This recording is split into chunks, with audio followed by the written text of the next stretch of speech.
Говорят, у взрослых все так, как у нас. Говорят, что пить алкоголь вредно. Взрослые говорят, то, что не пить, не культурно.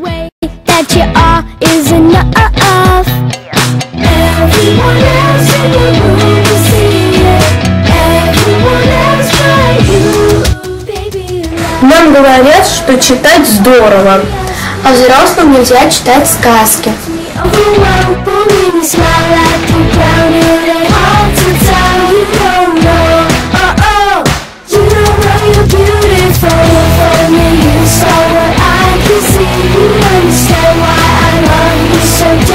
Нам говорят, что жить нужно весело и делать зарядку по утрам.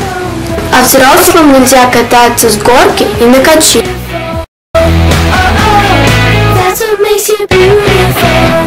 Oh yeah. So come on, you got it wrong. To prove I'm right, I put it. Мы не хотим становиться взрослыми. Мы хотим быть здоровыми и счастливыми.